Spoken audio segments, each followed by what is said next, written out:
Bonjour et bienvenue sur cette capsule qui va se porter sur la configuration des dépôts directs pour le module de la paye.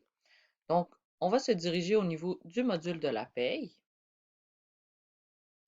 et ce que, dans le fond, il faut avoir préalablement pour arriver à la fenêtre des dépôts directs. Il faut qu'il y ait premièrement une paye et deuxièmement, il faut que l'employé contienne son numéro de transit et de compte. Donc, on va commencer avec le module de la paye au niveau de l'onglet liste de paye. Donc, moi, ici, j'ai une paye. J'ai respecté la première étape. Mais la deuxième étape, il faut absolument un numéro de transit et numéro de compte pour pouvoir accéder au registre de dépôt direct pour pouvoir faire la configuration des dépôts directs pour l'entreprise. Donc, moi, je vais mettre un numéro de transit fictif, donc 1, 2, 3, 4, 5, avec le numéro de compte. Donc, comment on fait pour configurer le numéro de transit et numéro de compte sans faire comme moi? Donc, c'est simple. Vous allez vous diriger dans l'aide en ligne 1.23. Nous allons le lire ensemble. Donc, 1.23. Dans l'aide en ligne 1.23, ça vous explique comment configurer le numéro de transit et numéro de compte. Donc, vous avez une image. Donc, si vous n'avez jamais configuré de numéro de transit ou de compte, il n'y a aucun problème. Ça vous explique, euh, dans le fond, comment configurer le numéro de transit. Donc, comme premier caractère, donc n'écrivez que des chiffres, pas de tiret, très important. Cette zone doit contenir comme premier caractère un 0. Donc, on commence déjà avec un 0. Ensuite, suivi du numéro de l'institution. Donc, trois chiffres qui se trouvent à être dans l'image, le 815 dans cet exemple. Ensuite, vous devez rentrer le numéro de la succursale qui est constitué de 5 chiffres. Donc ici, comme vous pouvez le constater, juste avant le numéro de l'institution, vous avez le numéro de la succursale. Donc vous inscrivez les chiffres tels quels. Donc ici, dans l'exemple, c'est un 0 comme premier caractère, ensuite 815, 3056. Par la suite, pour le numéro de compte, vous allez tout simplement inscrire les derniers chiffres que vous voyez dans le spécimen de chèque de l'employé. Donc, dans ce cas-ci, c'est le 083 069 4. Donc, il y a une petite règle, un cas particulier. Donc, si vous faites affaire avec la banque HSBC, ben, le numéro de compte, comme vous pouvez le constater ici, ça commence avec un 083 069 4. Ben, vous allez exclure le 0 et vous vous retrouvez à avoir une configuration euh, la configuration suivante, donc 83 069 4. Donc, par la suite, ce que vous devez aussi prendre en compte, donc je vais aller au niveau de rapport, registre de dépôt direct et je vais créer un fichier de transmission. Donc, au niveau du fichier de transmission, c'est là que vous allez configurer les informations bancaires de l'entreprise.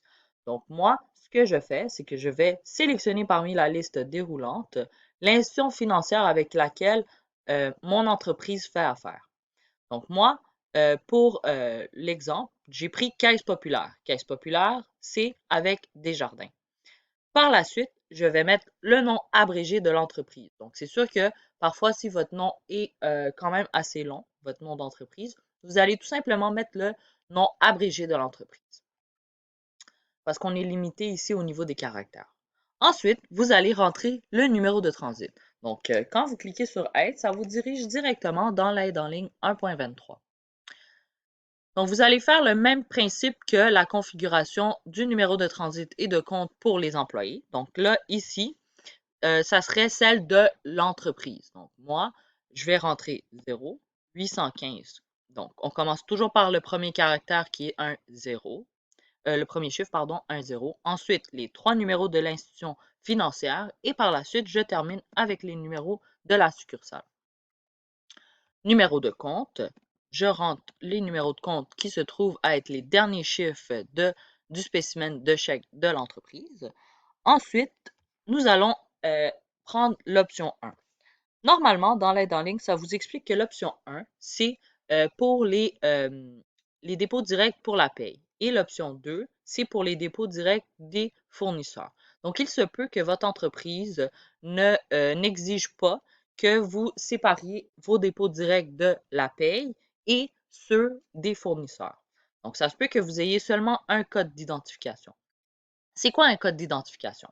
On va se diriger encore une fois dans l'aide en ligne. Donc, dans l'aide en ligne, qu'est-ce qui est expliqué?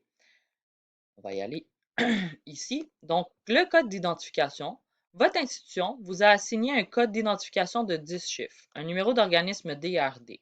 Donc, ça, vous contactez euh, votre institution financière et vous demandez c'est quoi le code d'identification à 10 chiffres. Référez-vous encore une fois à l'aide en ligne 1.23. Si jamais la personne ne sait pas c'est quoi, vous dites tout simplement ce qui est indiqué ici dans l'aide en ligne.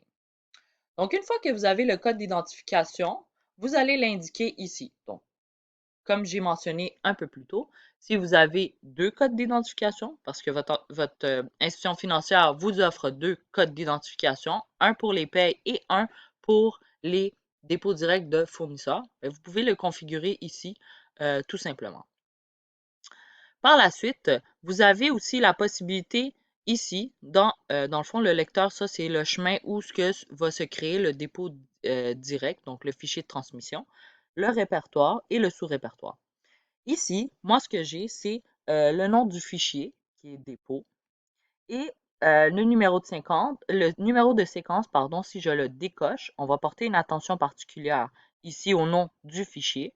Je le décoche. Ben, ça veut tout simplement dire que ça ne va pas inclure le numéro de séquence auquel je suis rendu. Donc, si je le coche, j'ai 226, qui se trouve à être le numéro de séquence à laquelle je suis rendu au niveau des dépôts directs de la paie.